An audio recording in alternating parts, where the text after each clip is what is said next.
importancia de las elecciones del próximo domingo. Empezamos contigo, Olga. Bueno, yo creo que hay que aprovechar la oportunidad para desmentir la campaña que se ha hecho, que son elecciones adelantadas. Estamos en el año electoral, aquí nos están haciendo elecciones adelantadas. Correspondía este año, la toma de posesión correspondería en todo caso el año que viene, habría continuidad del presidente reelecto. Y eso hay que decirlo, o sea, estas elecciones responden al diálogo y a todo el esfuerzo del gobierno nacional y del pueblo bolivariano en garantizar espacios de paz y en relegitimar todos los actores políticos, todas las instituciones. Se hizo con los gobernadores, se hizo con los alcaldes, ahora vamos a relegitimar, a legitimar nuevamente a nuestro presidente Nicolás Maduro. Es un mensaje al mundo, porque ya le dimos un mensaje de un llamado a la paz con la constituyente. Ahora le damos un nuevo mensaje al mundo diciéndole que creemos y confiamos plenamente en nuestro protector Nicolás Maduro, que queremos reafirmar nuestro deseo de ser soberanos y mantener firmes nuestro anhelo de ser independientes y además de ser corazón y pulmón para las revoluciones del mundo de aquí en adelante. Pascualina.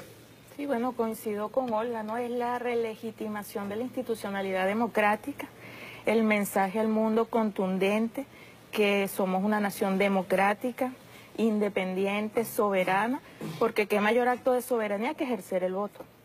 Entonces todos los venezolanos vamos a acudir el domingo a ejercer un acto de soberanía, el principal, uno de los principales en democracia, en paz, que es el voto, ¿no? Y eso es un mensaje importante, sobre todo para quienes quieren mandar un mensaje de que aquí estamos en un régimen dictatorial, que no es cierto, además de todas las elecciones por las que hemos pasado todas estas elecciones en revolución, pero además con una alta participación, ¿no? Entonces nuevamente le vamos a mostrar al mundo nuestro carácter democrático, pacífico.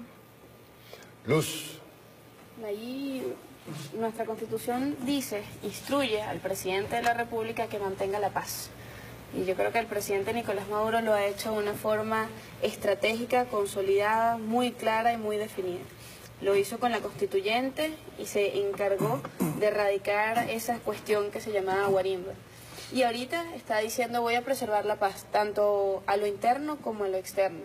Como decía Olga, como decía Pascualina, esto es un mensaje no solamente para quienes habitamos en la República Bolivariana de Venezuela, venezolanos o no, recordemos eso, sino también es un mensaje para el exterior.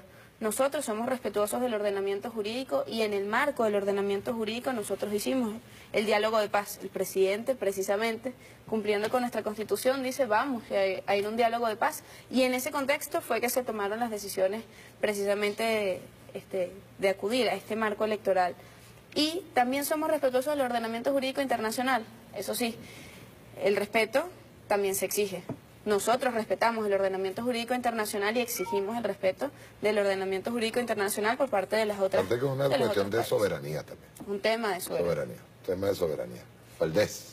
Fíjate, hay algo que yo pienso que debemos resaltar en los últimos procesos electorales. Y este proceso electoral venidero del 20, no, yo pienso que no va a ser distinto. Y es lo siguiente. El voto en Venezuela dejó de ser una herramienta para castigar o premiar. El voto en Venezuela se ha demostrado que es un voto realmente consciente, ¿ok? Un voto que le está diciendo, en la constituyente el voto le dijo al imperio norteamericano, y que decirlo por todo el cañón, no vamos a caer en el fratricidio. ¿Okay? Le dijo a la oposición, no vamos a caer en el fratricidio, somos demócratas. Y en las últimas elecciones, el alcalde y las gobernadores le dijo al imperio yanqui, sabemos quién es el enemigo. El enemigo no es Nicolás Maduro, el enemigo no es la revolución bolivariana, sabemos que tú estás detrás de esto. ¿Okay? Ahí no había voto castigo, ¿es que acaso los que votaron por el chavismo no están pasando trabajo como está pasando buena gente? Lo que pasa es que la gente sabe ahora quién es el enemigo. Y eso es una característica que yo pienso, si se quiere histórica, pues, de estas últimas elecciones que hemos tenido y de la que va a venir incuestionablemente, donde no tengo duda alguna que el pueblo le va a volver a decir al imperio yanqui, los venezolanos no nos rendimos ni nos arrodillan, porque tú eres el enemigo, no el gobierno. Pero te quería mandar un saludo a la negra, que iba a venir, pero no pudo, por razones ajenas a su voluntad. Además que ella me dijo, cuando yo te he dicho que no, Está bien, pues. Mira, por ahí en las redes sociales está rodando una frase que hace poco la acabamos de publicar y dice: una semana y la guerra aprieta, también en el alma, buscando instalar el miedo y la desesperanza. Y no entienden que ya entendimos de dónde viene el terror y de dónde la esperanza. Y yo creo que Venezuela siempre es como la expresión más sublime, es el punto neurálgico en donde se vienen generando los cambios. Desde 1810 hasta acá. En el año 1989, cuando todo el mundo daba por perdido cualquier bastiones de lucha de izquierda, cuando Fukuyama hablaba del fin de la historia, Venezuela daba un salto y daba una especie de paso al frente al Fondo Monetario Internacional. Ahorita vemos, por ejemplo, los estertores del Fondo Monetario Internacional, un país, por ejemplo, como Argentina, que no tenía deuda y se acaba de endeudar por 20.000 millones de dólares. Y así, por 90.000. Por 90.000, pero ahorita pidieron un préstamo de 20.000 millones. O sea, ya van por 90.000 millones de dólares. Eso significa acabar con pensiones, eso significa que cuando le diga al Fondo Monetario Internacional que tiene que hacer alguna política determinada en términos económicos, lo va a hacer. ¿Qué pasa en Venezuela? Que siempre Venezuela va dando un paso al frente y lo ha dado en cada uno de los espacios y de los momentos históricos. Yo creo que la victoria del 20 de mayo es la expresión, sintetiza la rebelión de la esperanza, como lo decíamos en esta frase, mientras, por ejemplo, ahorita Israel está haciendo desastre con el caso de Palestina, en donde están asesinando a niños, 66 en donde están metiendo preso a niños de 13 años, de 8 años, de 4 años, simplemente por reivindicar un territorio. Venezuela territorializa la esperanza, sigue generando una especie de mecanismo esperanzador en los pueblos frente, por ejemplo, a democracias fallidas. Está el caso de Colombia.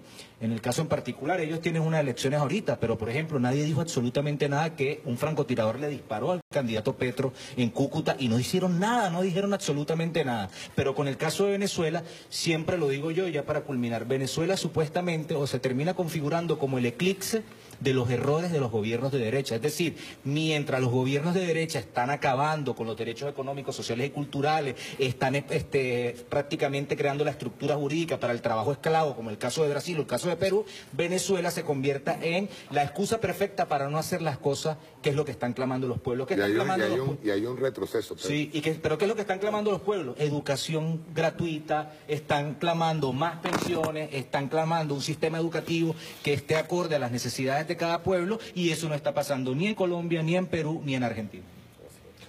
Daniel. Sí, señor. Bueno, 20 de mayo. Creo que es una nueva oportunidad. Vamos a tener ahora este 20 de mayo para seguir ratificando la democracia que se ha instaurado en Venezuela, una verdadera democracia participativa y protagónica.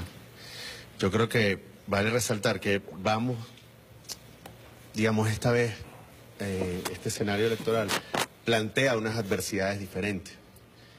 Creo que en los últimos años, en las últimas décadas... Rapidito, Daniel, ve. Sí, mira, ahí...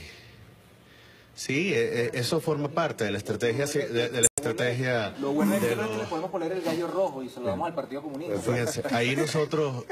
un documental que nosotros hicimos hace 2 años, que se llama ¿Qué está pasando en Venezuela? Está en las redes, en YouTube. Nosotros hablábamos del tema de Kellogg's, Abbott Nutrition, Procter & Gamble, Mead & Johnson, Johnson & Johnson, Kraft Food, Coca-Cola Company, PepsiCo, entre muchos otros que han desacelerado la producción, y explicamos ahí en detalle, simplificar y desacelerar la producción para causar un malestar dentro de la población y señalar que el presidente Nicolás Maduro es el causante de todo lo que está ocurriendo en Venezuela, por supuesto apoyado con los grandes lobbies que les hacen los medios de comunicación nacional e internacional. O sea, nosotros en Venezuela vamos a elecciones con un escenario donde en las últimas décadas no existe precedente de ataque alguno hacia la figura de un presidente o de un pueblo como se está atacando hoy en día al presidente Nicolás Maduro y al pueblo venezolano. No existe, no hay. No hay, esto supera todo, supera el comandante Chávez, supera a Salvador Allende, supera incluso el tema de Irak con Saddam Hussein. Es increíble. O sea, la cantidad de series donde se han metido al presidente Nicolás Maduro a Venezuela, hasta comiquitas, hace unos días lo vemos hasta en Los Simpsons. O sea, es increíble, de verdad. El despliegue comunicacional, que se ha desatado. Vamos también, digamos, con este Estado fallido que quisieron crear, porque también tenemos que recordar esto, la colocación de Luis Ortega Díaz para generar la impunidad, para generar también todo este tipo de males que le fue haciendo la empresa privada al colectivo nacional, porque eso también hay que decirlo. O sea, se fue instaurando casi que un Estado fallido, pero propiciado por la fiscal general, la ex fiscal general de la República, que ahora vemos que es aliada del paramilitarismo colombiano, que es el asesino. Dijera Iris, eso lo estaba viendo yo hace años. Oye, por cierto, saludos a Iris Varela, un gran abrazo, mucho cariño. Iris, gran mujer luchadora, tachirense. Saludos a la gente del Táchira también, que ahorita, bueno, está dando la batalla ya, que entiendo Freddy Bernal está haciendo un gran trabajo. Y con esto concluyo. Danilo Anderson, yo estoy convencido que era el candidato a ser fiscal general de la República, por eso estaba haciendo su posgrado en el YUPOL, en el momento en el que es asesinado. ¿Quién lo asesina? ¿De dónde sale? Ok, digamos, se trajeron a 3 explosivistas formados por Posada Carriles, ex comisarios de la ICI y de la PTJ, pero ¿de dónde sale el explosivo? ¿Quiénes lo planifican? El DAS colombiano, Álvaro Uribe en Cuenta, Rafael García, director de informática del DAS en Cuenta. Entonces, todo esto, y luego todo el andamiaje que nos montaron ellos en Colombia, o sea, viene para justamente llegar a esta etapa donde vamos a entrar en una de las elecciones creo que más, bueno, épicas. Sin embargo, la lucha no termina acá. El 21 de mayo comienza otra batalla. Sí, otra batalla. Ricardo. Mira, lo primero que yo celebraría sería el fin del cartel de la Mesa de la Unidad dentro de la figura representativa de la contrarrevolución o de la derecha o de la oposición venezolana, ¿no?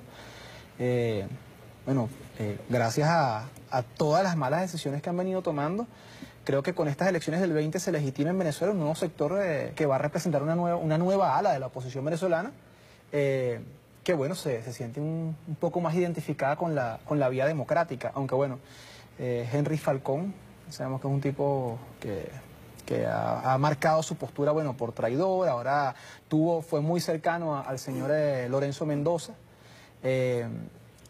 y bueno, no caería de repente alguna sorpresa el día final, ¿no? O sea, en castellano, que de repente el hombre vaya a cantar fraude a la hora de que se le dé una señora pela. Pero lo bueno es que no pueden decir ni que era un candidato ficticio, porque nunca tuvo cercanía con la revolución después de que fue, de que él mismo se lanzó, se expulsó, pues se fue. Y además que el tipo se lanzó una gran campaña. O sea, todas las autopistas y todas las vías centrales del país están minadas de carteles de Henry Falcón. Sí. La propuesta central, dolarización, la entrega total a los mecanismos económicos de Estados Unidos. Entonces, yo celebro por mi parte eso, pues que hay una nueva oposición que hace vida dentro de Venezuela y que esperemos que no se comporte como la anterior.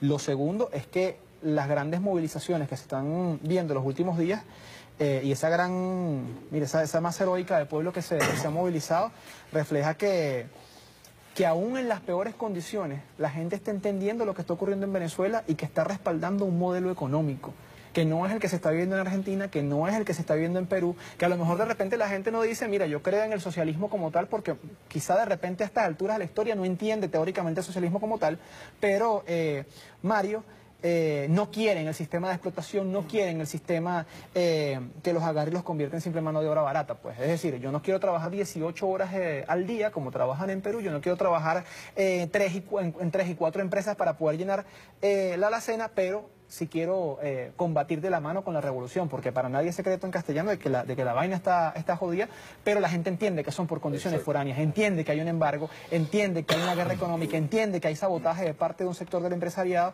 y entiende además que hay toda una maquinaria en frontera para desangrar la economía, que bueno, ya lo ha venido explicando Pascualina en sus trabajos. Ya vamos a profundizar. Pero lo que yo en sí celebro es que todo el cartel de la Mesa de la Unidad queda fuera del juego a partir de este momento. Sí, señor. Francisco Cedeño, y quiero que inicialmente hagamos una semblanza de Rómulo Niño, excombatiente guerrillero que acaba de fallecer. Hace 3 días falleció Rómulo Niño. Digamos que si en la historia de la izquierda venezolana ha habido un militante que uno pudiese llamar un militante integral, se llama Rómulo Niño. Rómulo Niño falleció, sus compañeros lo acompañamos durante estos últimos días Y hay un aspecto que yo quiero destacar de Rómulo, ¿no? Quizás sea el militante de izquierda que más manejó o que mejor manejó el asunto de la combinación de las distintas formas de lucha y organización. Digamos que ser un experto en problemas de clandestinaje y de saber conservar y guardar los secretos. A su hija Alfonsina, a su esposa Miriam, las escondía tanto que nosotros las conocimos el día que se murió Rómulo Niño. El día que falleció. Eso era... Yo te envié un video, nosotros hicimos apuradito un video sobre la vida de Rómulo Niño. Él escribió un libro en los 70 sobre Bolívar. Nosotros vamos a reeditar ese libro. Digamos que ser un campesino que se formó en la lucha y que llegó a ser un intelectual, pues. Una última cosa con relación a Rómulo. Rómulo tenía todavía trabajo de masa. Él formó una brigada, José Leonardo Chirino, y ese día la guardia eran 30 jóvenes formados por Rómulo Niño a la edad de 80 y pico de años. Se metían el 23 de enero. Y esos muchachos estuvieron ahí, y eso fue una sorpresa, incluso para el viejo Fernando Soto Rojas y para David Nieves. Bueno. O sea, le hicieron guardia. Guardia, sí. Sí, señor. Bueno, con relación a el 20 de... De paso, perdón, y para culminar algo, ¿no? Y son precisamente estos viejos combatientes, Soto Rojas, David Nieves, Rómulo Niño, tú mismo, Cedeño. Son estos viejos combatientes los que todavía siguen creyendo en la utopía. Claro. Y estamos trabajando y no precisamente tratando de sabotear el trabajo que se viene haciendo. Bueno, ahí digamos que uno puede hablar por la organización en la cual uno militó, que es la Liga y Labor. El equipo central de la dirección de Labor y de la Liga se mantiene al lado de esta revolución. Y fue la única organización de izquierda que se disolvió y se metió al PSV sin poner ningún pero ni ningún reparo. Eso fue un acierto del viejo Fernando que hay que reconocerlo y respetárselo. En cuanto al 20 de mayo, ¿no? Yo creo que el 20 de mayo es la reafirmación de un principio del chavismo, la solución política de los conflictos que están instalados en la sociedad venezolana. Yo creo que si alguna enseñanza tiene el chavismo para el mundo y en general para la izquierda, es aprender a resolver los conflictos en términos políticos. Si tú resuelves los conflictos en términos políticos, tú eres un demócrata. Y eres un demócrata consecuente y radical. El voto del 20 de mayo es un voto radical. Es una situación de excepcionalidad histórica, creo que lo explicó el compañero Daniel, como nunca en la historia de cualquier pueblo del mundo, un pueblo acude a votar en estas circunstancias. El 20 de mayo tiene la virtud de que vamos a unas elecciones en medio de un problema económico gravísimo.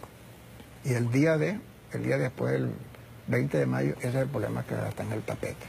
Y el compañero Nicolás Maduro ha demostrado y sigue demostrando que tiene la capacidad y la potencialidad de resolver estos problemas. Y yo creo que el 20 de mayo, después del 20 de mayo, el asunto económico es clave. La revolución se nos puede ir por ahí, ese es un hilo que tenemos pendiente. Esa es la victoria política que nos falta. La victoria política en el campo de lo económico. Nosotros derrotamos a la dirigencia de esa izquierda, esa derecha. Desapareció la MU, desapareció ese liderazgo y ahora tenemos que derrotar por la calle del medio a la derecha económica, que todavía esa es la victoria que nos falta para que esta revolución se convierta en un socialismo construido por el poder del pueblo. Hay que radicalizar y profundizar. Sí, yo comparto eso. Ahora, yo quiero comenzar ahora sí, desde Olga para allá. Vamos a hablar de la resiliencia, cómo este pueblo ha soportado estoicamente toda la guerra económica, ¿no? Luego vamos a profundizar porque hay un enfrentamiento de dos modelos, obviamente. Y este enfrentamiento no es de ahora, este enfrentamiento viene de hace rato. Lo que pasa es que ahora se está evidenciando, ahora está... Es casi que, por ejemplo, en el caso de Pascualina le están cayendo, pero por todos lados. A palo limpio. Claro, porque Pascualina saca a la luz lo que es el tema principal, o sea, lo que es el detonante principal de lo que es la guerra económica. Ya independientemente de la guerra psicológica y de todos los otros elementos que gravitan alrededor de eso. Ahora, ¿qué decir de este pueblo? Por eso es que yo siempre hablo en términos de optimismo, chico, y de esperanza. Porque lo que ha soportado, Daniel lo puso muy bien en la mesa, lo que ha soportado este pueblo ha sido altamente explosivo. Altamente explosivo. Y hay una sola cosa que puede definir esa resiliencia, que es conciencia. Identificó al enemigo, sabe quién es, y yo creo que vamos rumbo a una victoria, pero una victoria dura, y a la que tendremos que responder luego, ¿verdad? A la que tendremos que responder luego. Pero vamos hacia una victoria dura. ¿Qué decirle a ese pueblo que en su resiliencia, yo insisto mucho en esa capacidad que tuvo y que ha tenido, y creo que va a seguir teniendo, para soportar el tremendo ataque pues, que ha tenido con la guerra económica? ¿Qué hablarle a ese pueblo para partir del 21? No solamente el 20, digamos que como función ejemplarizante pues, de lo que va a ser la operación ejemplarizante del pueblo en estas elecciones. Yo quiero retomar el tema del voto consciente. Mucho se habla del voto racional, del voto clientelar, del voto de diferentes maneras, pero nunca se ha estudiado el fenómeno que estamos viviendo, que es el voto consciente. O sea, un pueblo que reconoce su propia historia, que reconoce su deber histórico, y que en el 2015 lamentablemente nos echaron tierrita y no pudimos reaccionar porque no entendimos quién era el enemigo realmente. O sea, muchos de nuestros camaradas no comprendieron quién estaba planeando la agresión contra el pueblo en ese momento. En este momento, gracias a todo lo que hemos vivido en los últimos tiempos, gracias al presidente Nicolás Maduro, que además ha construido su propia épica.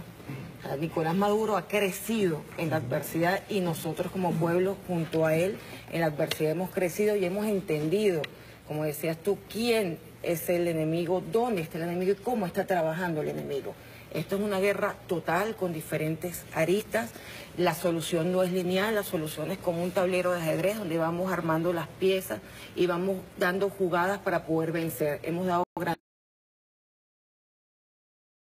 no solamente desde el punto de vista electoral. Lo electoral, digamos que es lo menos importante. Lo importante es que haya una organización del pueblo para poder resolver y darle la cara a los problemas que estamos viviendo. Por ejemplo, en 2015, si nosotros como pueblo hubiésemos tenido la organización para poder bypassear la escasez inducida, como bien analizado Pascualina, y hubiésemos tenido un mecanismo de distribución como el CLAP, no hubiésemos perdido la Asamblea Nacional.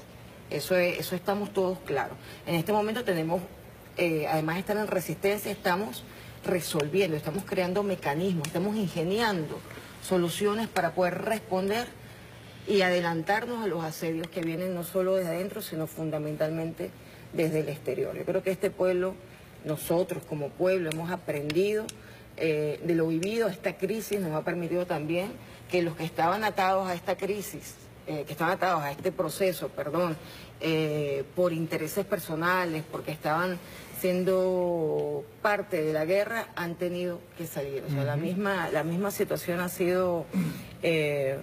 impulsado la salida de los traidores. O sea, esto ha sido reiterado en nuestro proceso revolucionario. En los momentos difíciles, los traidores salen expulsados porque el pueblo mismo en este quehacer crea la situación para que quien traicione sea reconocido como traidor y finalmente muestre su cara. Eso ocurrió con Luis Ortega, ocurrió con Rafael Ramírez. Y bueno, ¿cuál es el mensaje? El mensaje es seguir apoyando al presidente Nicolás Maduro, que ha construido, como decía, su propia historia, que además lo reconocemos como protector de este pueblo, que nunca ha habido, como decía Daniel, decían los compañeros, una figura, un líder político tan asediado como Nicolás Maduro. Eso también es un tema que reconocemos todos los que vivimos y hacemos vida en la revolución. Y hacia el 20 de mayo lo que nos queda es construir la victoria electoral. O sea, hemos construido la victoria política, como decía nuestro compañero Cedeño. Hemos ido construyendo poco a poco esta resistencia permanente y este avanzar pero el domingo 20 de mayo tenemos una gran tarea. O sea, las elecciones se ganan el día electoral, dicen todos los expertos electorales. O sea, construimos la victoria antes, pero el día de la elección nadie puede quedarse en la casa, porque de todos depende dar un mensaje contundente al mundo sobre este anhelo que tenemos de seguir construyendo un ejemplo para el mundo. No solamente derrotar el asedio económico, derrotar al imperio, sino también nosotros poder ser motor para los pueblos que necesitan apoyo y solidaridad. Valdés. Sí, fíjate. ¿Qué ha hecho que el pueblo venezolano resista este ataque sin parangón en la historia de nuestro país y sin parangón, me atrevo a decir, en la historia del mundo? Es un ataque brutal. Son varios elementos desde mi perspectiva. El primer elemento incluso es atávico, hermano. Nosotros tenemos 500 años de historia antiimperialista, no es cualquier cosa, no es cualquier chaveajo, como diría el mismo presidente. Que 500 años de historia antiimperialista y tenemos sangre, sin lugar a dudas, de Bolívar, tenemos sangre de Miranda, tenemos sangre de Antonio José de Sucre, tenemos sangre de verdaderos héroes, pues, ¿entiendes? Eso de alguna manera, ese elemento atávico, yo pienso que de alguna forma también está surgiendo en esta etapa. Lo que decía Francisco, fíjate que aquí se demuestra incluso ese atavismo. Nuestras victorias políticas, si nosotros hacemos un paseo por el arte de la guerra de Sun Tzu, ¿qué decía Sun Tzu? ¿Quién es el mejor general? ¿El que ganaba a punta de plomo? No, el mejor general era el que derrotaba al otro sin disparar un solo proyectil, sin atacar a nadie con las armas. Y nosotros hemos ido avanzando, hemos ido venciendo, sin caer en el terreno del ataque físico, pues, por llamarlo de alguna manera. Y sin lugar a duda, y eso pasa por un elemento también de conciencia. Chávez, si algo nos despertó Chávez, fue el debate político e ideológico. ¿Okay? Mire, yo paso por la esquina caliente, ahí en la Plaza Bolívar, eso es maravilloso, ¿no? Con quien te pongas puede hablar allí, o sea, tiene sustancia ideológica y calidad política. ¿Entiendes? Ese es el venezolano que está creciendo en esta dificultad. Esa es la Venezuela que va a salir fortalecida en esta dificultad. En las elecciones del 20, como bien lo estamos, creo que tenemos el consenso, si bien es otra batalla, ¿okay? Si bien es otra batalla, va a seguir abriendo las puertas para de lo que yo no tengo la más mínima duda. ¿Okay? O sea, estamos signados por la providencia, ¿vale? a triunfar en esta etapa. Y lo que siempre creo yo, porque estoy convencido de lo que voy a decir, nosotros no estamos haciendo historia nacional, hermano. Ni siquiera estamos haciendo historia continental. No estamos haciendo historia mundial. Por algo, el mundo entero tiene los ojos puestos en este país. Pedro. Mira, en estos días un muchacho escuálido me decía, cada vez que veo una manifestación del presidente Nicolás Maduro, inclusive yo tengo que decirlo, yo he estado muy sorprendido de cierres de campaña. Carabobo, Miranda, Zulia, Charallave, Sucre fue una locura, Anzoátegui. Esta tarde en Anzoátegui. Yo lo que he visto, y yo por eso yo no voy a ponerme a garantizar, por ejemplo, una especie bueno, la mejor fue tal. A mí me parecieron todas una muestra de organización, de resistencia, de lucha, de compromiso y de bastante humildad. De humildad de un pueblo, ¿no? Que a veces nosotros decimos, no, este pueblo ha aguantado gracias a las orientaciones de la dirigencia. No, gracias a un factor clave. Aquí lo hemos como que esbozado, pero aquí el factor clave se llama Chávez. Chávez sigue siendo el signo ideológico, el signo epistemológico, el signo axiológico, como usted lo quiera colocar. Desde cualquier punto de vista, Chávez sigue aquí mandando en función de esos mecanismos de subjetividad política, ¿no? Porque este pueblo no hubiese aguantado la pela, hermano, que hemos recibido, que una cosa te costaba 4 millones y te cuesta 20 millones, que no me quiero imaginar cuánto va a costar cuando vengan los útiles escolares, pero este pueblo está garantizando, porque también, hay que también decirlo, y el que no lo reconozca, pues, sería bastante deshonesto intelectualmente.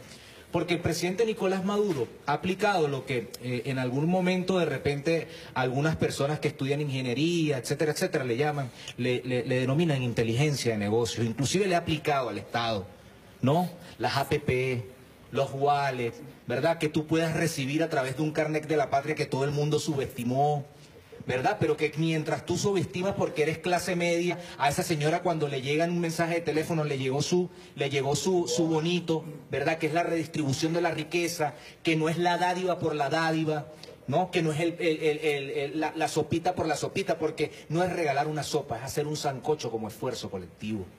Como lo hizo la gente el 23 de enero, el 11, el 12 y el 13. Que le quitaban las patas de las maderas a sus muebles y hacían un sancocho y le decían a Chávez, hermano, si usted afloja, no tienes derecho a aflojar, tú no tienes derecho a desvanecerte. Usted tiene que seguir ahí adelante. Y eso se repitió en todas partes. Y eso es lo que le está diciendo el pueblo a Nicolás Maduro con cada una de estas manifestaciones. ¿Por qué? Porque nos han atacado por todos lados. Por la moneda, por las transacciones. ¿Por qué? Porque el enemigo es invisible, como lo decía el compañero Cedeño. Nosotros no hemos derrotado a la derecha económica. Nosotros todavía teníamos a la alta burguesía del country club manejando los, ¿cómo se llaman? Como los discos duros, los servidores de Credicar, brother. O sea, a las alturas, 18, 20 años después, nosotros teníamos toda la información, los palas los tenían desde afuera. Como cuando nosotros entramos a Kimberly Clark, los tipos quitaban, bueno, este produce talla S, talla M, destrozaban las máquinas para nada más producir una, que era la que le generaba la mayor, no le servía, por ejemplo, el papel higiénico, le servía la servilleta industrial que la vendían a los hoteles y esa costaba 11 millones de bolívares. Pero ¿desde dónde estaban manejando Kimberly Clark? Desde una aplicación en Canadá.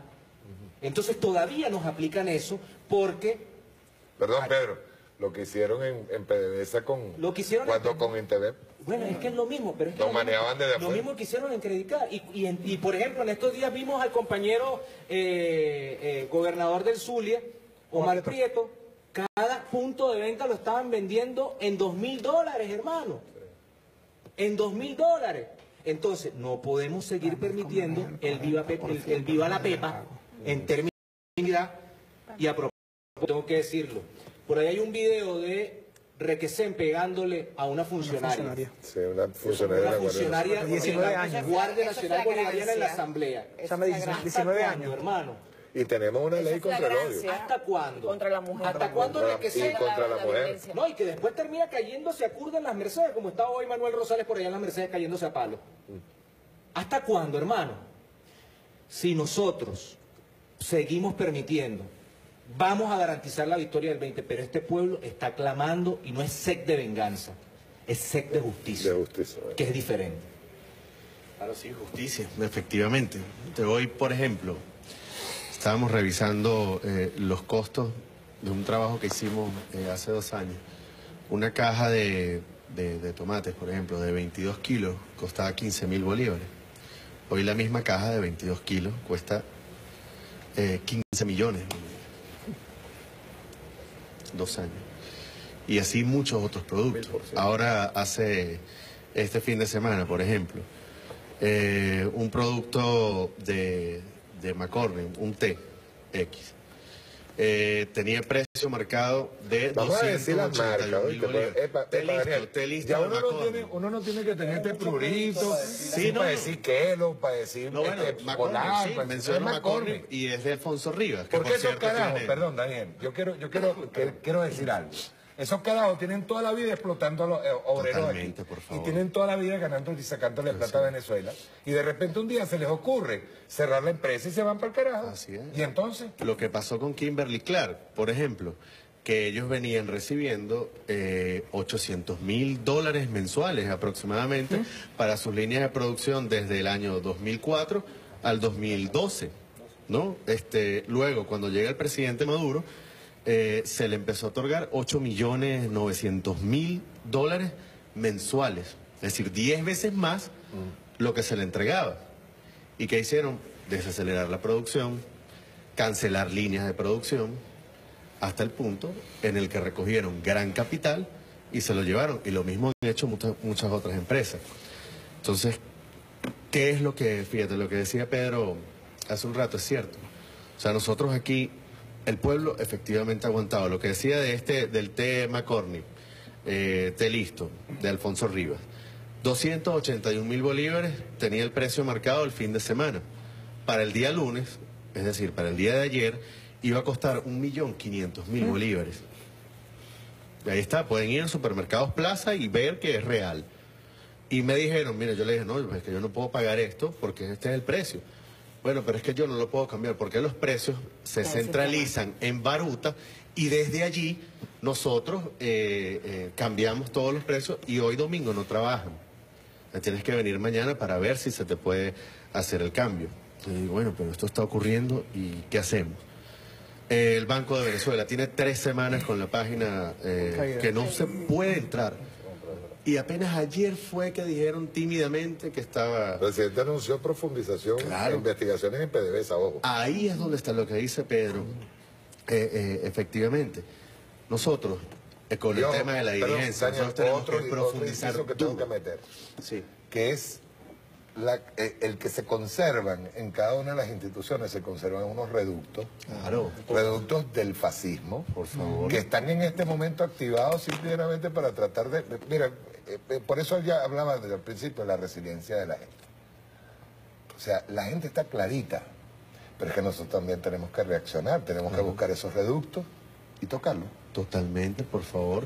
Entonces, en el tema PDVSA, con el tema de los lubricantes, ver qué está sucediendo con los lubricantes, profundizar. Es más, hasta hace poco, para que tengamos una idea, nosotros que veníamos solicitando información hace algunos años, cuando nosotros por primera vez trajimos el tema de Banesco en el año 2013, a Inteligencia Financiera y a Sudebank no nos recibieron y no nos dieron información. Nosotros sacamos información a través de un patriota que estaba ahí adentro que nos dijo, mira, esto es lo que está pasando aquí. Aquí vemos 40 y de 40 solamente 2 estamos preocupados por lo que está pasando, por lo que viene, y los otros 38 están jugando en contra. Eso ha cambiado hoy en día. Pero hasta hace poco, gente que estaba ahí en inteligencia financiera está ahorita en los Estados Unidos para colaborar con la DEA, ¿no? ¿Qué era lo que nos venían haciendo? El mismo tema del Estado fallido, haciendo transferencias del narcotráfico que se mueve ahí en la frontera para perjudicarnos. Entonces tenemos empresas que hemos ido tomando, tenemos instituciones que hemos ido tomando, que ha sido tímido tal vez, pero el presidente Maduro viene avanzando. O sea, digamos que estos 5 años que fueron inclementes, el presidente no dejó de avanzar y creo que el llamado que está haciendo para luego de ganar las elecciones, ahora... Sí, vamos a una arremetida final dura. Duro. Sí. O lo hacemos... O perdemos todo. O se pierde todo. Entonces yo creo que es el momento histórico también para darle, digamos, para esa gente que está yendo masivamente, porque de verdad es increíble las movilizaciones, las concentraciones que está haciendo el presidente Maduro, está ahí para hacer un pacto con el presidente, y el presidente creo que eso es lo que está dando en su discurso. Es un pacto, está asumiendo ahí un compromiso, está jurando. Y ahí también se ve que, y uno dice, hoy por lo menos decíamos, estábamos escuchando al presidente en su intervención en Anzoátegui y decíamos, no, definitivamente el presidente Maduro tuvo que haber hecho un pacto de sangre con el presidente Chávez. Porque o sea, nadie aguanta esto y nadie, o sea, y él está ahí dando la cara. Entonces, eso a veces, porque aquí también tenemos que, o sea, ministros, viceministros, directores, pueblo, aquí todo el mundo tiene que asumir también la responsabilidad. Porque por cierto, no solamente, oído el tambor, sí. Oído el tambor, vamos a comenzar, deberíamos de hacer una especie de campaña. Yo digo, pero aquí yo haciendo una de mis ideas, ¿no? De que nosotros comencemos a salir a ver las fábricas que están montando. Hoy volví a ratificar lo de la apertura.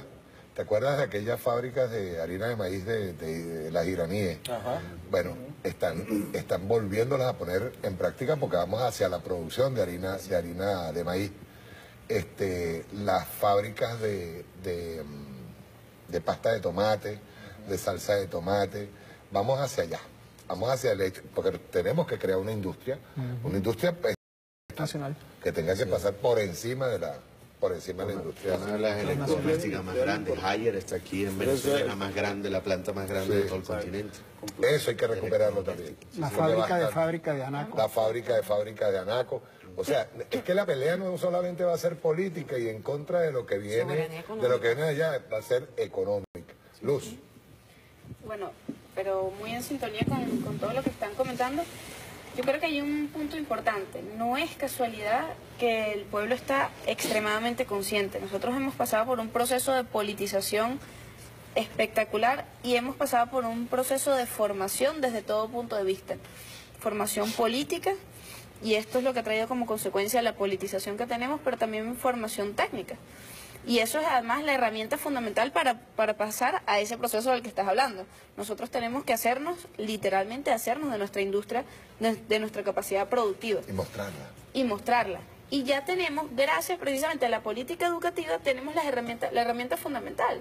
Tenemos a todas las personas con la capacidad técnica necesaria, con la capacidad profesional necesaria para asumir distintas industrias, para asumir distintos espacios, y eso lo hemos venido demostrando. Precisamente estos pequeños reductos que quedan en algunas industrias, en algunos espacios, se han encargado de hacer una guerra desde lo interno, y bueno, ya ha salido precisamente la clase obrera, la clase trabajadora a decir, bueno, tú quieres importarlo, pero yo te digo, yo lo puedo hacer aquí. Y tú bregas para que se mantenga la importación y yo brego para que nosotros lo hagamos aquí. Y bueno, eso es precisamente a lo que va el presidente. Ahorita dice, tú dejas de importar y te me vas de aquí, porque yo me juego con la clase trabajadora, yo me juego con aquellas personas que se han formado. Y hay un punto que para mí es previo a todo esto, y es el tema de la autoestima social. A mí me encanta, no terminé la carrera de sociología, pero me enamoré de la carrera. Nosotros veníamos de un proceso donde nos habían deprimido como venezolanos. El venezolano no sirve, el venezolano es flojo, el venezolano... Vino Chávez y nos dijo, epa, no. Nosotros somos la lumbrera del mundo, nosotros exportamos la libertad, exportamos la soberanía, y nosotros ahorita tenemos en nuestros hombros la carga, como lo decía Juan Carlos, tenemos la carga de la humanidad. O sea, ejemplo. Siéntete con la carga en los hombros, ¿no? No es que, ay, sí, qué chévere, qué fino, que yo soy el ejemplo, la esperanza para el mundo, no. O sea, es un compromiso, es una responsabilidad. Nosotros somos esperanza del mundo, eso nos lo enseñó Chávez. Y yo creo que ese pueblo que sale ahí, que dice, sale a trabajar todos los días y a veces no tiene para comprar la harina, no tiene para hacer esto, que se caló las horas que se caló con la pepa de sol ahorita en los valles del Tuy, dice, yo tengo que demostrar, yo tengo que estar allí porque es mi obligación moral con el mundo, con la historia, con la humanidad, precisamente esto, ganar el 20 y continuar la revolución, profundizar la revolución. Yo creo que eso es un elemento fundamental. Digamos que el elemento de valor propio, de valor social. Nosotros como sociedad, de verdad, hemos logrado muchísimo en estos años, nos hemos formado, nos hemos capacitado y estamos muy conscientes del rol histórico que tenemos. Que eso creo que puede llegar a ser la diferencia con algunas revoluciones, que lo asumen muy a lo propio, a lo interno, y quizá no tuvieron el espacio y no tuvieron ni el liderazgo de un Hugo Rafael Chávez Frías, que nos dijo, nosotros estamos cumpliendo un rol histórico, y es un rol histórico que nos trasciende como individuos, nos trasciende como país, nos trasciende como continente, es un rol histórico en el devenir de la historia. Creo que esos son elementos fundamentales. Hoy el presidente Nicolás Maduro decía, yo soy un presidente que maduró, que valga, más allá del apellido, soy un presidente que maduró. En estos años de recibir golpes, de recibir ataques de todo tipo, yo he madurado con ustedes. Nosotros ahorita somos un pueblo cada vez más maduro, y eso lo hemos ejemplificado en cada uno de los procesos que hemos tenido.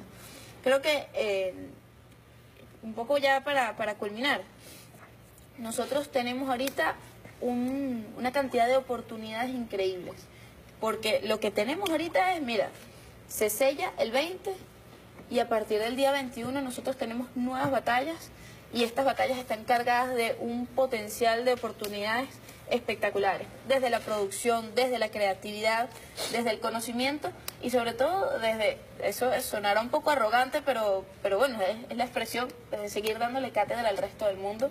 Sí se pueden hacer las cosas, sí lo podemos lograr, y cualquier cosa que esté escrito, nosotros somos capaces de trascenderla y de profundizarla. Es un tipo de, yo digo eso, como una especie de escudo y espada, la defensa y el trabajo. Es salir adelante. Ricardo. Bueno, una de las cosas más bonitas que yo he conseguido en el presidente Nicolás Maduro en todos estos años de ejercicio, ¿no? y del mandato, es el compromiso que él ha tenido con su palabra, ¿no? El cumplimiento de la palabra como tal.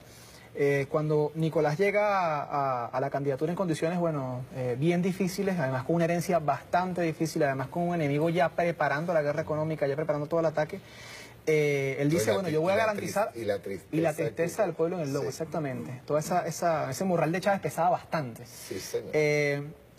Entonces, oye, él plantea, con el tema del legado de Chávez, el sostener la independencia nacional y, bueno, y el carácter antiimperialista de la revolución como primer elemento, ¿no? Y le habla al pueblo y le dice, bueno, la necesidad de replantearnos que tenemos ante las diferentes adversidades que se presenten. Hasta el sol de hoy ha cumplido. O sea, seguimos siendo un pueblo, digamos, seguimos construyendo una patria socialista, seguimos defendiendo el Estado comunal, seguimos defendiendo el antiimperialismo, seguimos defendiendo todas esas cosas que se definieron como el legado de Chávez. Nicolás cumplió. Ahora, Maduro dice, voy a proteger al pueblo, sale con un conjunto de aumentos salariales, con un conjunto de medidas, lanza aquel famoso dacazo, el enemigo se replantea, profundiza aún más la lucha. Nicolás dice, en el 2015, por ejemplo, dice, voy a dar una respuesta que permita al pueblo resistir, crea los CLAP. Los CLAP, bueno, nadie creyó en los CLAP. Hoy los CLAP están dando una solución quizás momentánea, ¿no? Quizás no es el sistema de distribución de alimentos que quiere la nación o que necesita la nación, pero para resistir la guerra económica... Pero imagina esto sin el mundo sin los CLAP. Pero para resistir la guerra económica cumple la tarea. Es decir, el presidente Nicolás Maduro cumplió la palabra. Luego dice, bueno, voy a seguir profundizando las ayudas al pueblo. La derecha profundiza la guerra, el presidente Nicolás Maduro saca el carnet de la patria. Nadie creyó en el carnet de la patria. Y el carnet de convertir dando soluciones. Organiza a la gente, organiza la data. Se puede convertir en el sistema de intercambio digital que estamos esperando. Acelera procesos. Y transparenta los procesos. Transparenta los procesos. Entonces, quiere decir que el presidente Nicolás Maduro, hoy candidato, es un sujeto que tiene muchísima palabra. Una señora de oposición hace algunos días me comentaba en la calle, ¿no? Fíjate, por lo menos el presidente Nicolás Maduro se mete la mano en el bolsillo, dice, para darle a la gente, porque ellos creen que la plata de la nación es de Nicolás, ¿no? O sea, él maneja la cartera y en una cuenta de ahorro en el banco. Se mete la mano en el bolsillo para darle a la gente, para que resista, con todo el tema del bono de la patria.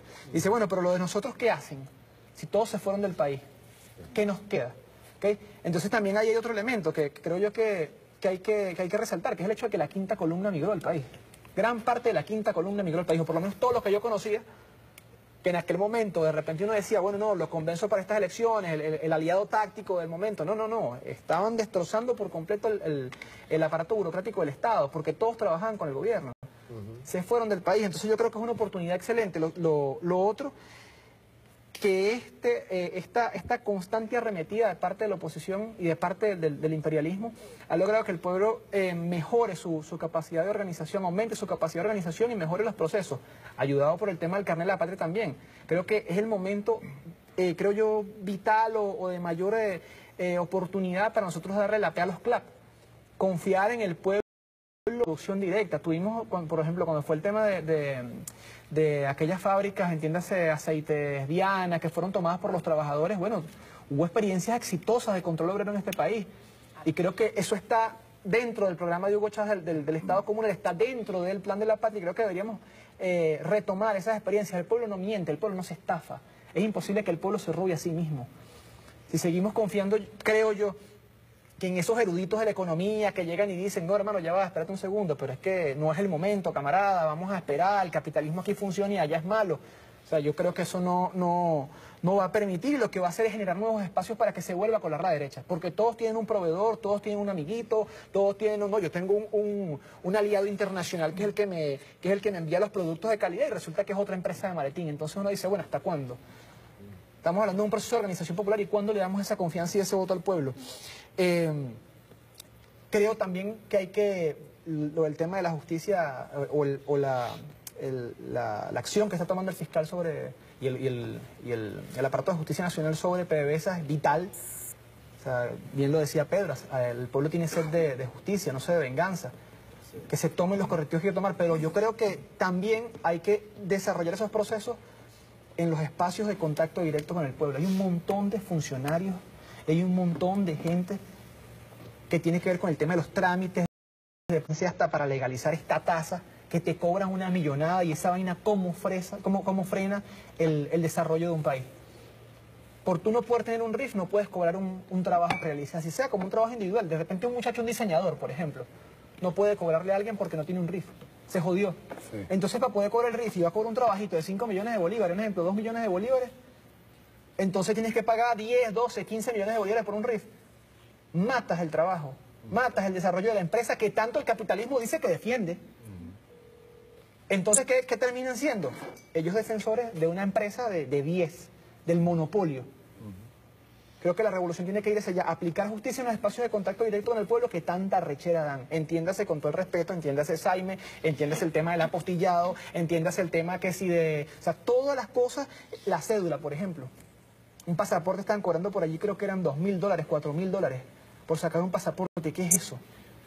Aquí hay entregas controladas. Hay que meter los precios. Aquí, pero hay que hacer entregas controllas, hay que grabarlos, hay que llevarlos a la televisión. Que hay una cosa, cuando tú hablabas de los trámites administrativos, yo recuerdo que ahora hace unos 2 meses, 3 meses, el presidente habló de agilizar los trámites, y todavía, hoy me comentaba un camarada me comentaba eso, y yo dije, no, pero es que detrás de todo retraso en un trámite es el negocio. Hay plata. Ese es el negocio. Mario, yo cierro con esto, ¿no?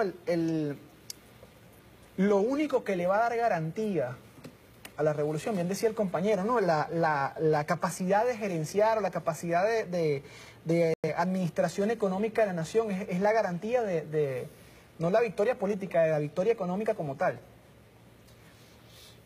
Dice García Linera, por ejemplo, cuando uno como revolucionario lo ha perdido todo, lo único que le queda es la solvencia moral. Exacto. Lo que tú has hecho, como tú has establecido contacto con la gente, el ejemplo que has dado. Ahí está Sotorroja, está David Nieves, está el compañero Paul del Río, el compañero Niño. Todos ellos han dado una escuela y bueno, por eso es que tienen 90, 80 años y bueno, hasta su lecho y tienen cuadros nuevos. Han podido renovar la generación. Se mueren bien viejos. Sí, señor. No, pero con un espíritu joven y liderando chamos, que ni siquiera nuestra juventud en dirigencia ha logrado formar jóvenes de ese calibre, ¿no? Sí. Que eso es una crítica que tenemos que hacernos como jóvenes. Creo yo, Mario, que hace falta una nueva revolución moral dentro de la revolución. Sí. El tema de la justicia va por allí, una nueva revolución moral dentro de la revolución. Se ve con ejemplos. Se ve con ejemplos. Bueno, rápidamente, en cuanto al... ¿Por qué el pueblo venezolano es como es, no? Eso tiene que ver, en mi modo de ver las cosas, con cómo se constituyó el Estado-Nación Venezuela. Yo creo que hay pistas fuertes de que explican cómo somos nosotros. Pues. Luego, cómo se fueron constituyendo los grupos y las clases sociales. El ejemplo de Boves, que bien retrata a Juan Uller Pietri, la guerra federal, cómo cayó Pérez Jiménez, es una manifestación popular. Yo tenía creo que 8 años y lo recuerdo perfectamente, eso fue una manifestación popular. La guerrilla aquí nació en Caracas, los adecos perdían las elecciones en Caracas. Caracas la Roja, le decía. Caracas la Roja. Y... Coño, ya voy, están repartiendo café por ahí. No le van a Mario. ¿Cómo es eso? Ven acá. Nosotros aprovechamos. Acá, ¿no? Y la gente que está esperando. Yo veo a Luz que agarra su tacita de café y le dice, el papá. Ven acá, pues. Vamos, pásale ahí. Y podemos resumir... Y esta también, ¿no? Dale, pues. No, por aquí también, todo y podemos resumir lo que dijo... Aquí hubo preferencia por la persona, hay no tráfico de influencia. Y podemos resumir lo que dijo Luz rápidamente, ¿no? El proceso de pedagogía política que desencadenó a Chávez. Yo, no es que uno viaja, ¿no? Pero uno tiene amigos en el exterior y da su vuelta. En ninguna parte del mundo se conversa hoy de política como se conversa en Venezuela. Antes, cuando nosotros, en los 80, tú ibas a explicarle a la gente porque tú supuestamente tenías la teoría. Eso cambió. Y es un impacto que una vez, en términos personales, yo le digo, estaba Chávez hablando, yo le digo a un señor que estaba conmigo, digo, ahora sí tenemos un jefe, ese es un jefe. Él me dijo, no, ese es gente. Chávez cambió la política. Y el pueblo para mí se apoderó de ese cambio. Y eso es clave hoy. En los procesos electorales anteriores, creo que los 3 últimos, que si el pueblo vota con el estómago, que si el pueblo piensa con la barriga, bueno, todo eso. O sea, yo creo que así como se están haciendo trabajos de la calidad de mi amiga Pascualina en el terreno económico, hay que comenzar a hacer trabajo en el terreno constitucional, en el terreno sociológico, antropológico, de ese cambio, que es clave. Mira, parece que nosotros desconocemos muchas cosas. Esta derecha nuestra, esta oligarquía nuestra es débil. Nosotros no conocemos la oligarquía rancia de Perú, de México y de Colombia. Y eso tiene que ver con porque este pueblo es levantisco. Incluso en cosas que pueden parecer triviales. Cuando aquí la derecha quiere, o los ricos quieren comerse un helado, el pueblo de nosotros dice, ¿por qué yo no me lo puedo comer? ¿No? Y sigan para el Sambil, y sigan para el Recreo. Porque este pueblo se mueve, pues. ¿Ah? Es como el cuero seco. Coño, sí, ¿cómo es? Lo pisa por un lado y levanta por el otro. ¿Por qué yo no? Y lo hacen. Incluso las cuestiones de las remesas, de la gente que viaja para el exterior, tiene sentido. ¿Y por qué él puede pasear y por qué él puede disfrutar y por qué yo no? ¿Por qué yo no me lo merezco? Claro, eso tiene sus contenidos culturales que hay que revisarlo. Pero es una lógica, eso tiene su lógica. Brito Figueroa lo explica bien. Sí, eso tiene una lógica. Su historia económica, muy bien. Eso tiene una lógica, pues. Porque este es más que yo, por ejemplo. La gente no tolera eso, el venezolano no tolera eso. Y las relaciones con ellos, hoy eso es más fluido. Hoy tú puedes conversar de política que tú quieras. Incluso con los que están en contra. Sí. Pascualina. Bueno, es que el pueblo... Entrale a lo económico porque nos vamos a ir un corte. Después que tú hables, de regreso le vamos a entrar directo a las soluciones económicas. Okay. Estado socialista y socialismo económico. Bueno, el pueblo venezolano... Ve bien lo que estoy anunciando. O sea, ya no vamos a meter pedo. Bueno, lo dice la consigna, socialismo o barbarie, ¿no? No socialismo o barbarie. Lo que estamos viendo no socialismo de mercado. La barbarie cruda. Sí. Bueno, el pueblo venezolano no solo es consciente, hemos dicho que es heroico, pero además viéndolo en perspectiva, no es ahorita que el pueblo venezolano está resistiendo. Veníamos para hablar cerquita de una década de los 80 y los 90 que fue sometido a políticas económicas neoliberales, al estilo consenso de Washington, y por supuesto el pueblo aguantó, se expresó en el Caracazo, pero estuvo sometido durante 2 décadas por lo menos a esas políticas. Llega la revolución y no es que ahorita es una guerra económica. La guerra económica nos la están haciendo desde el mismo momento en que llega la revolución, cuando el presidente Chávez, cuando se aprueba una nueva constitución, cuando se aprueban las 40 leyes, o es que el sabotaje petrolero, el paro patronal convocado en el 2002-2003, al que nos sometieron durante 2 años, no fue una guerra económica. El pueblo resistió, salimos de esa situación, pero desde ese momento nos han estado asediando con agresiones económicas y de todo tipo, ¿no? A partir del 2013, pues intensifican todas las acciones, con la diferencia, y un poco lo decía el profesor Cedeño, antes era una guerra económica que mostraban los rostros, y había hasta partes de esa guerra. Ahora ha sido encubierta. Sin embargo, el pueblo venezolano ha estado consciente. ¿Consciente de qué? Consciente de quién es el enemigo. Cada vez más consciente.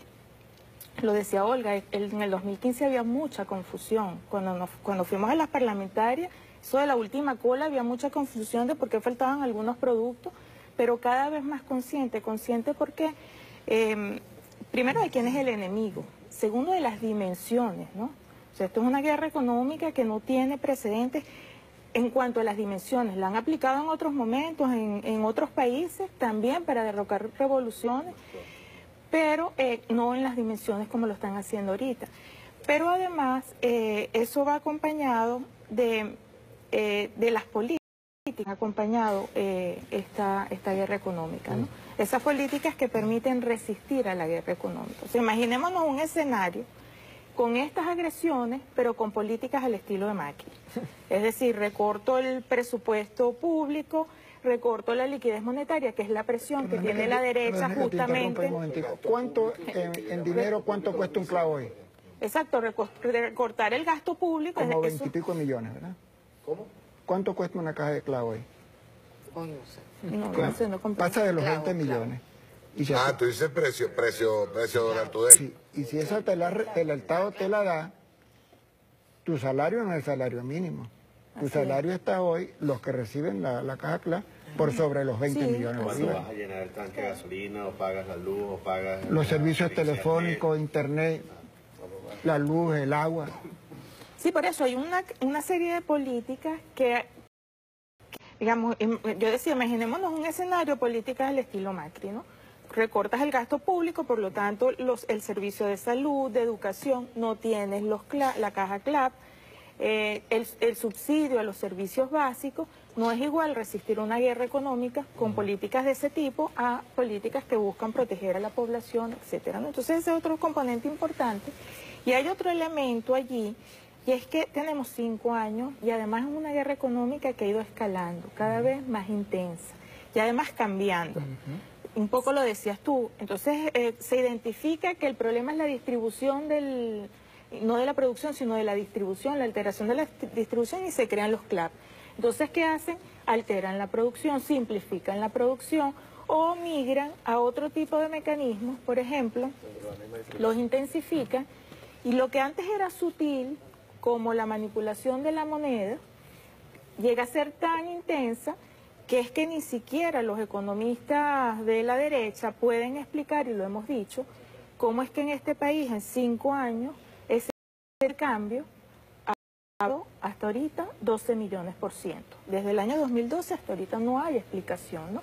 Eso el pueblo venezolano está consciente, lo observa, no hay que hacer ningún mayor estudio para darse cuenta de que es una agresión desde el punto de vista de la moneda, ¿no? Y esos 5 años también han generado un desespero de parte del enemigo. No es casual las sanciones firmadas por Trump el año pasado.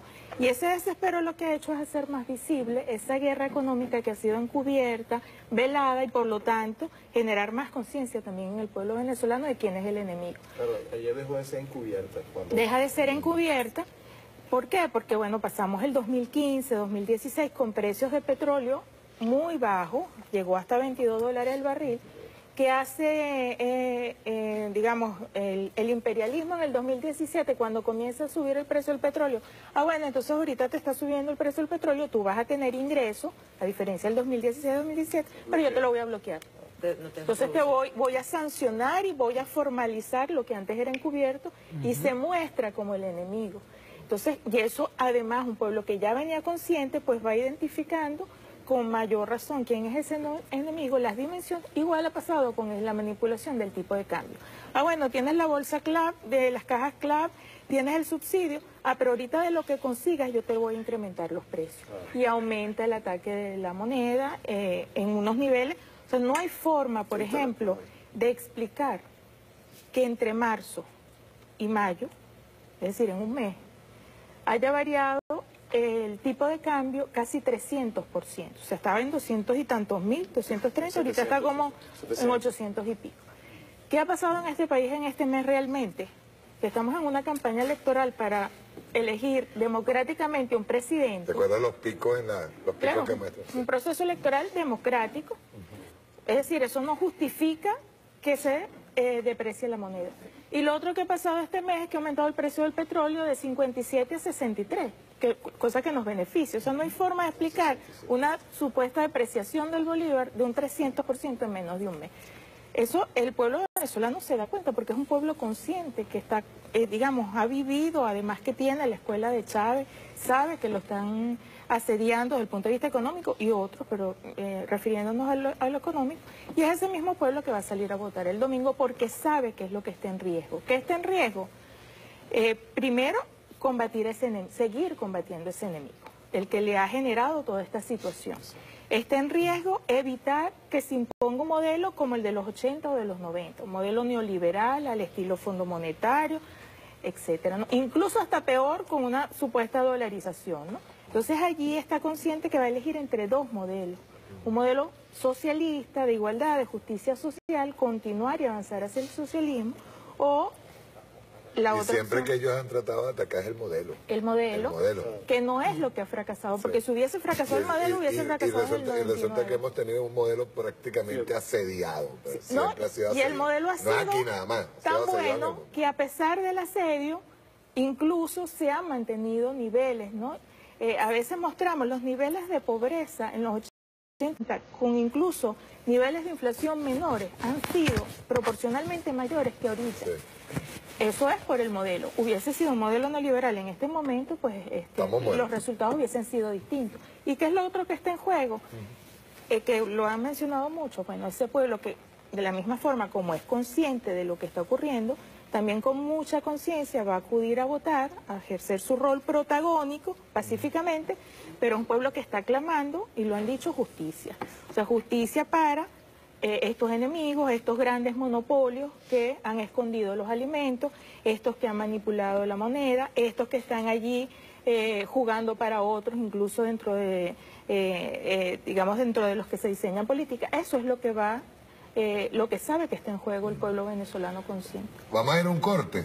Y al regreso vamos a intensificar el tema económico. Así ordenadito. Ordenadito. Pero si vamos a reducir los tiempos de... Porque ahora es que tenemos... Yo creo que podemos llegar como a las 5. Y me pasaron el café por aquí así calladito.